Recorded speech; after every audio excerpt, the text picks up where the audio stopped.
Welcome back. My name is Manish Katiyar, Assistant Professor, Axis College of Planning and Management, Kanpur. Now, we will move towards our next topic, which is winding up of a company. There are several amendments made by introduction of a new act. You all have already aware.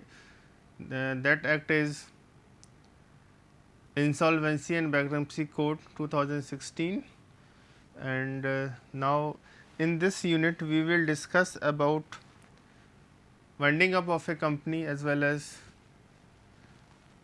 Bankruptcy and Insolvency Code. After introduction of the Bankruptcy and Insolvency Code 2016, there are certain major amendment brought by Companies Amendment Act. So, as this Bankruptcy and Insolvency Code is not covered in our topic, so we will not discuss in detail about this. We will simply focus on Companies Act. Okay. Let's move. As we are discussing about winding up of the companies, so basically what does this winding up means? Companies Act 2013 contains provisions relating to winding up of a company. However, Insolvency and Bankruptcy Code 2016, which has into enforcement in 2016, has made substantial changes in the provisions.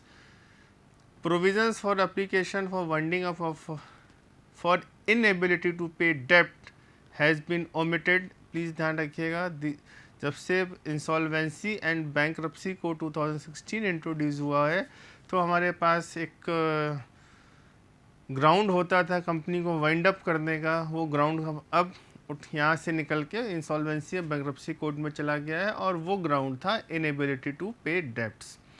As per section 294 of the Companies Act 2013, winding up means basically हम लोग पढ़ रहे हैं company winding up. Winding up का मतलब क्या होता है? वाइंडिंग अप का मतलब है कंपनी को बंद करना.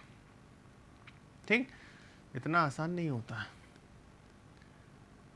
बहुत आसान नहीं होता है इन सब चीज़ों को करना जितना हम लोग पढ़ रहे हैं इन चीज़ों को. क्योंकि वाइंडिंग अप का मतलब है कि कंपनी के कितने एम्प्लॉयज़, कंपनी की एसेट्स, कंपनी के सप्लायर, बहुत सारे लोग, पूरी चेन अफेक्टेड हो जाती है.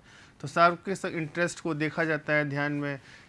तो यहाँ पे एक चीज़ आपको पढ़ने को मिलेगी, ट्रिब्यूनल. और ट्रिब्यूनल का मतलब है, जब कंपनीज एक्ट में वाइंडिंग अप की बात हम करते थे तो एप्लीकेशन हाई कोर्ट में दी जाती थी, और हाई कोर्ट में प्रोसेस में आने में थोड़ा सा टाइम लग जाता था. तो एक सेपरेट NCLT बना दिया गया, national company law appellate tribunal बना दिया गया, जिसको बार बार हम लोग NCLT को ट्रिब्यूनल शब्द से इस्तेमाल करेंगे. उसके पास वही सारी पावर हैं जो कोर्ट्स की पावर होती हैं.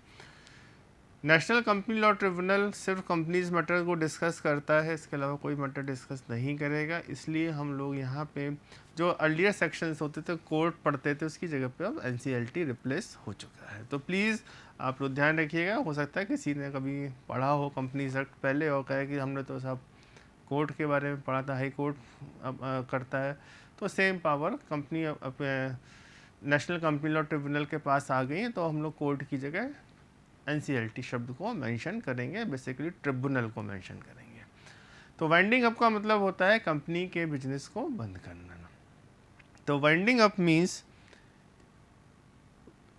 under this act liquidation under the Insolvency and Bankruptcy Code as applicable. Winding up of company includes winding up under Companies Act 2013 and Insolvency and Bankruptcy Code 2016. देखिए, मैंने पहले भी बताया इस चैप्टर की शुरुआत में कि हमारा सिलेबस सिर्फ और सिर्फ कंपनीज एक्ट तक कवर हो रहा है, इसलिए हमने इंसॉल्वेंसी एंड बैंक्रप्सी कोड को थोड़ा सा इग्नोर करेंगे. और यहाँ पे हमको ये देखना है कि एक लिखा हुआ है कि इनएबिलिटी टू पे डेब्ट्स का जो कंडीशन थी वो अब ख़त्म हो चुकी है. मतलब कोई कंपनी अगर अपने डेब्ट्स का पहले कंडीशन होती थी, कोई कंपनी अगर अपने 500 रुपये तक से ज़्यादा के डेब्ट्स को पेमेंट नहीं कर, 500 रुपये तक का भी अगर डेब्ट्स नहीं दे पा रही, तो क्रेडिटर वाइंडिंग अप के लिए पिटीशन फाइल कर देता था. अब ये चीज़ ख़त्म हो गई है. Next, mode of winding up, हम लोग कंपनीज एक्ट पढ़ रहे हैं, इंसॉल्वेंसी कोड को नहीं पढ़ रहे हैं। मोड ऑफ वाइंडिंग अप, किस तरीके से वाइंडिंग अप किया जाता है। Winding up by the tribunal, tribunal मैं आपको बता चुका हूँ। अ कंपनी में ऑन ए पिटीशन मतलब application under section 272 B wound up by the tribunal if the company has by special resolution resolved that the company be wound up by the tribunal. Special resolution majority shares ने पास किया कि नहीं साहब आप company चलाना सही नहीं है, प्रॉफिटेबल नहीं है, बंद करिए।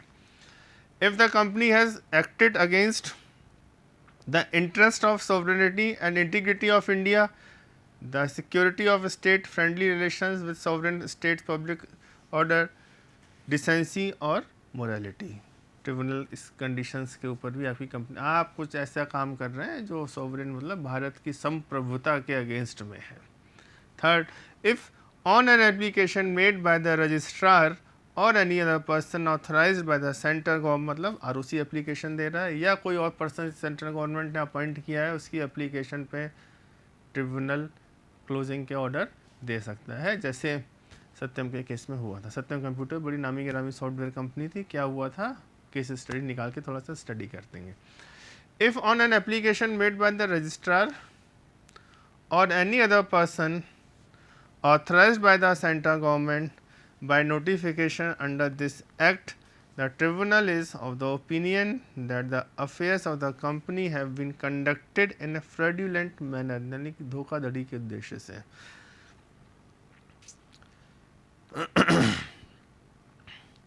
fraudulent manner, or the company was found for fraudulent and unlawful purpose, or the person connected in the formation or management of its affair have been guilty of fraud, misfeasance or misconduct in connection with therewith, and that it is proper that the company be wound up. सारी conditions लिखी हुई है कि company का business लोगों से धोखाधड़ी करने के लिए बनाया गया, कंपनी ऐसे काम कर रही थी लिखी जिससे से लोगों के साथ धोखाधड़ी हो रही, तो इस सिचुएशन में आरओसी ने बोला, संस्तुति करी, अप्रूवल दिया कि इस कंपनी को बंद कर दिया जाए। फोर्थ है, if the company has made a default in, ये सबसे इम्पोर्टेंट है इसीलिए मैंने इसको रेड से हाईलाइट किया हो। If the company has made a default in filing with the registrar's financial statements or annual returns for immediately precedings 5 years. देखिए दोनों चीज़ों की बात करी गई है, ध्यान रखिएगा। फाइनेंशियल स्टेटमेंट और annual returns of immediately preceding 5 years, यानी कि आज 2021 है, इसके पहले के 5 सालों के अगर आपने रिटर्न फाइल नहीं किए तो कंपनी कह रही है जब रिटर्न नहीं फाइल कर रहे तो क्यों नहीं कंपनी को बंद कर दिया जाए। नेक्स्ट है, if the tribunal is of the opinion, यानी कि ट्रिब्यूनल ने खुद सुमोटो एक्शन लिया। If the tribunal is of the opinion that it is just and equitable that the company should be wound up, बंद कर देंगे। Winding up का मतलब पिटीशन फॉर वाइंडिंग अप, या क्योंकि अभी हमने यहाँ पे जस्ट पढ़ा था अ कंपनी ऑन पिटीशन, तो पिटीशन ऑफ वाइंडिंग अप पढ़ने जा रहे हैं हम लोग। पिटीशन फॉर वाइंडिंग अप यानी कि एप्लीकेशन ऑफ वाइंडिंग अप के बारे में बात हो रहा है यहाँ पे, और वो कह रहा है पिटीशन में be presented by the company itself. Second is any contributory or contributories. Third, all or any of the person specified above, the registrar, any person authorized by central government. In case of the company is not conducted against the national interest by central government or state government, जो हम लोगों ने एक point में discuss किया था उसको यहाँ पे मैंने एलेबरेट कर दिया। कौन कौन पर्सन कंपनी के वाइंडिंग अप के लिए एप्लीकेशन दे सकता है, ये हम लोग यहाँ पे देख रहे हैं। ठीक है, आगे कंपनी कंट्रीब्यूटरी मतलब वो पर्सन जिसने कंपनी के शेयर कैपिटल में कंट्रीब्यूशन किया है, और कंपनी या कंट्रीब्यूटरी के अलावा रजिस्ट्रार भी एप्लीकेशन पिटीशन दे सकते हैं। Any person authorised by the central government in this behalf, and fifth, in case affairs of the company conducted against the nation interest by central government और state government भी petition डाल सकती, कहाँ पे? Tribunal में। Tribunal का मतलब हमने आपको बताया। नेक्स्ट है पिटीशन बाय कंट्रीब्यूटरी, एक्सप्लेन किया है। A contributory shall be entitled to present a petition for winding up of a company. He may be the holder of fully paid up shares, the company may have no assets at all, and third है the company may have no surplus assets left for distribution among the shareholders after satisfaction of its liabilities, and fourth one is share in respect of which he is contributory or some of them were either originally allotted to him or have been held by him and registered in his name for at least 6 months during the 18 months immediately before the commencement of the winding up, or have developed on him through the death of a former holder। Contributory मैंने आपको बताया, जिसने company के share capital में contribute किया, वो देख रहा है उसके शेयर की कोई वैल्यू नहीं बची, तो कहेगा जब हमारी शेयर की कोई बैलेंस शीट के अकॉर्डिंग मेरी शेयर की कोई वैल्यू नहीं आ रही। अभी रिसेंटली कंपनी के केस में हुआ है कि उसने अपना बिजनेस बेच दिया, तो अभी रिसेंटली अगर आप बहुत अच्छा एग्जांपल कोट करना चाहें इससे रिलेटेड, परफेक्ट एग्जांपल सुटेबल करता है, और उस कंपनी का नाम है DHFL, Dewan housing and finance limited. किस तरीके से कंपनी के शेयर होल्डर्स के लिए कोई वैल्यू नहीं बची, कंपनी डिलिस्ट करा ली गई थी। देखिएगा केस स्टडी पढ़िएगा DHFL की। नेक्स्ट है petition by registrar ROC। The registrar shall be entitled to present a petition for winding up under section 2 except on the ground specified in clause A1 of section, provided that the registrar shall obtain the previous sanction of the central government to the presentation of a petition, and B provided further that the central government shall not accord its sanction unless the company has been given reasonable opportunity of being heard या being representative। देखिए किसी भी person के खिलाफ किसी भी तरह की वैधानिक कार्यवाही करी जा रही है तो उसका सुनने का अधिकार है, बोलने का अधिकार है। तो जब तक सेंट्रल गवर्नमेंट, अगर रजिस्ट्रार साहब ने कंपनी बंद करने की कोई ग्राउंड पे एप्लीकेशन दी, तो सेंट्रल गवर्नमेंट कंपनी की बात सुनेगी और उनसे कहे कि देखिए आपके ROC कंपनी को बंद करने के लिए अप्रूवल दे रहे हैं, संस्तुति कर रहे हैं, इसमें आपका क्या कहना है। तो वही है मेकिंग रिप्रेजेंटेशंस।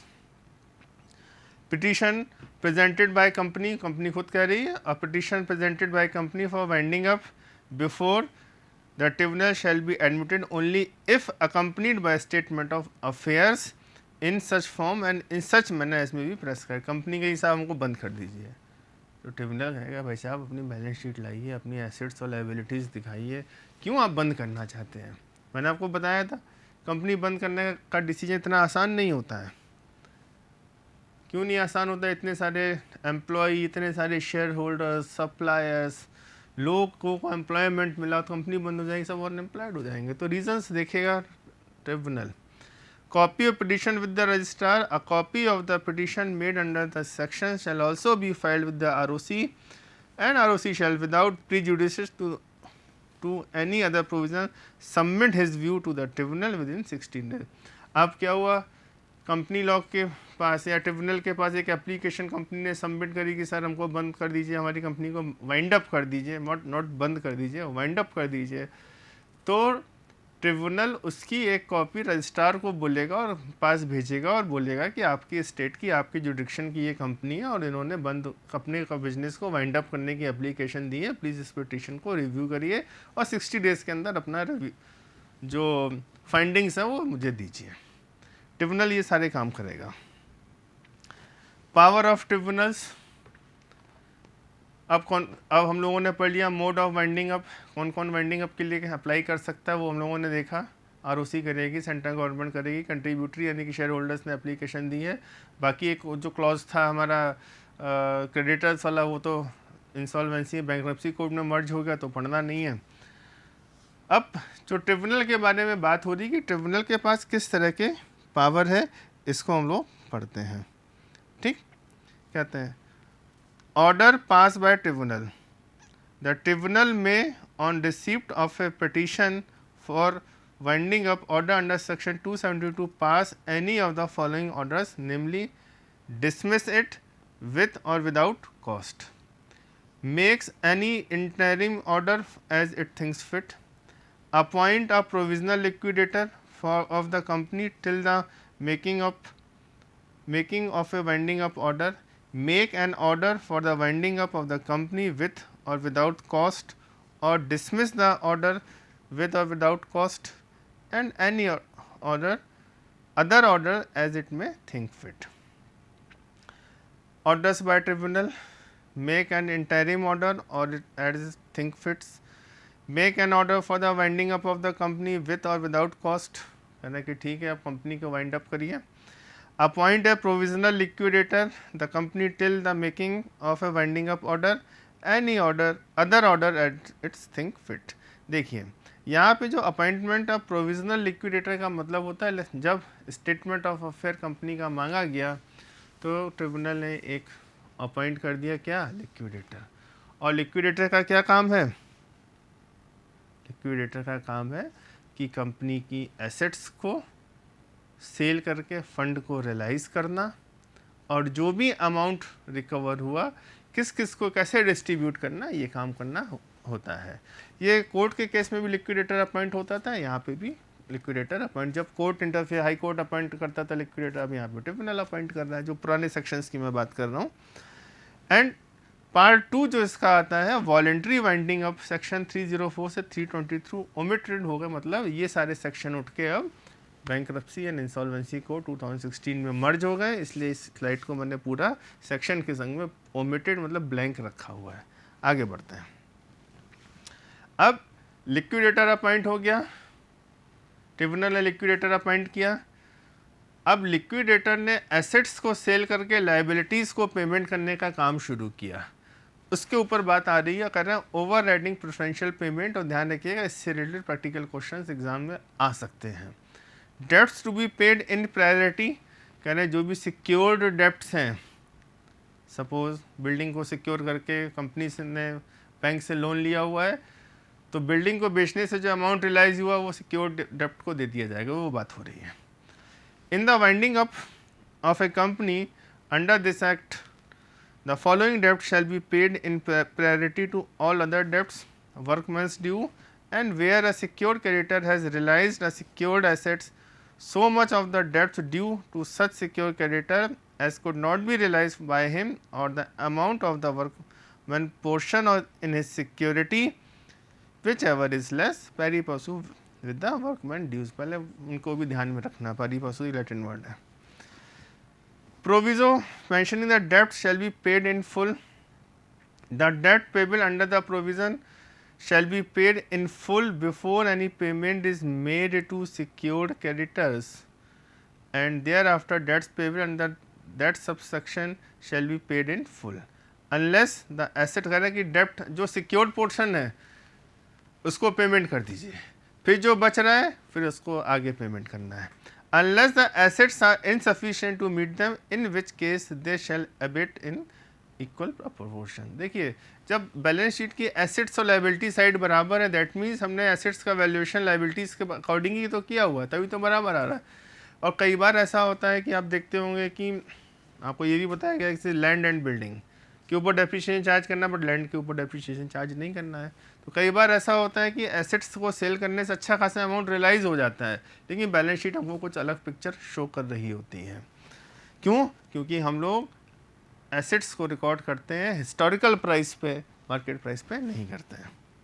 आगे preferential payment, one of the most important and relevant topic of this winding up topic. In a winding up, subject to the provision 326, there shall be paid in priority to all other debts. All revenue, देखिए क्या क्या taxes को, debts को priority basis पे payment, secured के बाद ये payment होने, ये ध्यान रखिएगा. All revenue, taxes, cess, rate, dues from the company to central government, state government, local authority at the relevant date and having become due and payable within 12 months immediately before that date. All wages, salary, wage payable from time or piece worker and salary earned wholly or in part by way of commission of any employee in respect of services rendered to the company and due for a period not exceeding 4 months within 12 month immediately before the relevant date. Relevant date का मतलब जिस date को winding up किया order किया गया। All accrued holiday remuneration becoming payable to any employee or in the case of his death to any other person claiming under him on the termination of his employment before or by the winding up order. All amount due in respect of contribution payable during the period of 12 months immediately before the relevant date by the company as the employer of the person under the employee state insurance ESIC का भी payment करना है, ये इन्होंने आपको यहाँ पे बताया। Unless the company has at the commencement of winding up under section mentioned in section 14 of the Workman Compensation Act 1923 rights capable of being transferred to and vested in the workman all amount due in respect of any compensation or liability for compensation under the act in respect of death or disablement of any employee of the company। यहाँ पे priority की बात हो रही, ध्यान रखिएगा। Provided that where any compensation under this act is weekly payment, the amount payable under this clause shall be taken to the amount of the lump sum, मतलब लगभग अमाउंट देना होगा अगर वीकली पेमेंट आप करते हैं। If redeemable be redeemed if the employer has made an application under the act. Or sum due to an employee from the provident fund, provident fund में जो पैसा जमा है, पेंशन फंड में जो पैसा जमा है, ग्रेचुटी का जो पैसे हैं, वो सारे के सारे जो भी एम्प्लॉई वेलफेयर के जो फंड्स हैं वो सब एम्प्लॉई को दिए जाएंगे जब भी भले ही कंपनी की वाइंडिंग अप हो रही हो। नेक्स्ट है the expenses of investigation held so far there are payable by the company. और जो इन्वेस्टिगेशन किसने करी, रजिस्ट्रार ने, तो जो भी खर्चे हैं वो कंपनी बियर करेगी, ये आपको बताया गया। इस तरीके से यहाँ पे आके आपका ये पूरा का पूरा टॉपिक वाइंडिंग अप का कवर अप हो जाता है और कंपनीज एक्ट का भी प्रोविज़न यहाँ से कंप्लीट हुआ। तो कंपनी के फॉर्मेशन से स्टार्ट करते हुए हम लोग कंपनी के एंड तक आ गए हैं। So this is all about winding up of the company. Thank you.